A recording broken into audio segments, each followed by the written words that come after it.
حضرت مالک بن دینار فرماتے میں نے 60 حج کیے. ایک حج کے موقع پر میں نے بڑا رش دیکھا, لاکھوں کا اجتماع ہوا. میری باتوں کی سمجھ تو آ رہی ہے نا آپ دوستوں؟ جو نہیں بول رہے انہیں بھی آ رہی ہے نا؟ اللہ جزا دے. کہتے ہیں لاکھوں کا مجمع تھا تو میرے دل میں خیال آیا, میں نے کہا اے اللہ اتنے لوگ آئے ہیں, ان کا حج قبول بھی ہوا ہے کہ نہیں؟ فرماتے میں سوچ رہا تھا تو رات کو نا خواب میں نے کسی کہنے والے کو کہتے ہوئے سنا کہ سب کا قبول ہو گیا. بلخ کا رہنے والا محمد بن ہارون بلخی ہے, اس کا حج قبول نہیں. فرماتے ہیں شہروں کے علیحدہ علیحدہ خیمے لگتے تھے. اب بھی آپ حج کرنے جائیں تو پاکستانیوں کی رہائشیں علیحدہ ہوتی ہیں, انڈین کی علیحدہ, بنگلہ دیش کے علیحدہ, مصری, یمنی, سب لوگ علیحدہ علیحدہ رہائشیں ہوتی ہیں, جھنڈے لگے ہوتے ہیں ملکوں کے. کہتے ہیں میں نے سویرے اٹھ کے ڈھونڈنا شروع کر دیا. ڈھونڈتا ہوں وہ بندہ ملے. کہتے ہیں جہاں بلخ شہر کے لوگ رہتے تھے وہاں چلا گیا تو میں نے لوگوں سے پوچھا تم میں محمد بن ہارون بلخی کون ہے؟ لوگ کہنے لگے وہ تو بڑا نیک آدمی ہے, پرہیزگار ہے, بڑے بولے بالے, بڑے اللہ والے, ریاض آپ کو بس ہم ہی جانتے ہیں, وہ تو بڑا نیک ہے, پرہیزگار آدمی. میں نے کہا اچھا کہاں ہے؟ انہوں نے کہا پہاڑ کے پیچھے اس نے خیمہ لگایا ہوا ہے, ساری رات عبادت کرتا ہے, سارا دن روزہ رکھتا ہے, قائم اللیل ہے, صائم الدہر ہے. کیا بات؟ فرماتے ہیں میں ان لوگوں کی بات سن کے حیران ہو گیا کہ مجھے کیا بتایا گیا, یہ کیا کہہ رہے ہیں؟ فرماتے ہیں میں پہاڑ کے پیچھے گیا. حضرت مالک بن دینار علیہ رحمہ فرماتے ہیں جب میں وہاں پہنچا تو میں نے اس شخص کو مصلی پہ بیٹھے دیکھا. کثرت عبادت کے آثار اس کے وجود پر نظر آ رہے. سیدھا بازو اس کا کٹا ہوا تھا. فرماتے 2 رکعتیں مکمل کر کے نا میں نے اسے السلام علیکم کہا تو مجھے کہنے لگا وعلیکم السلام, آپ مالک بن دینار ہیں؟ میں نے کہا بڑی اس کی فراست ہے.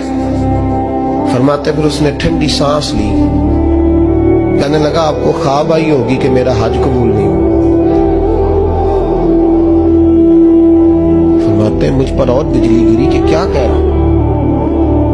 میں نے کہا یار لوگ بھی تیری تعریف کر رہے ہیں اور تیری بصیرت بھی بڑی ہے, تو یہ ماجرا کیا ہے؟ کہنے لگا آپ نہ پوچھیں. یہ کہہ کے اس نے رونا شروع کیا, دیر تک روتا رہا. میں نے کہا نہیں یار تو بتا. کہنے لگا نہیں آپ نہ پوچھیں, آپ ناراض ہو گئے. میں نے کہا میں نہیں ہوتا, تو بولنا. کہنے لگا حضور 24 سال ہو گئے مجھے حج کرتے ہوئے, 24 سال, 24واں حج ہے میرا, اور ہر سال کوئی اللہ کا ولی آ کے بتاتا ہے کہ جا چلا جا تیرا کوئی نہیں قبول ہوگا. بے پروائی ویک سجن دی جتھے کسے دی پیش نہ جاوے, انہیں تاجا والے در در رولے تے منگتیاں تخت بٹھاوے. آزم کسے نو کارا ملدا ہی کوئی کعبے و خالی آوے. کہتے ہیں اس نے مجھے کہا حضور 24واں حج ہے, ہر سال کوئی بتاتا ہے. میں نے کہا تیری غلطی.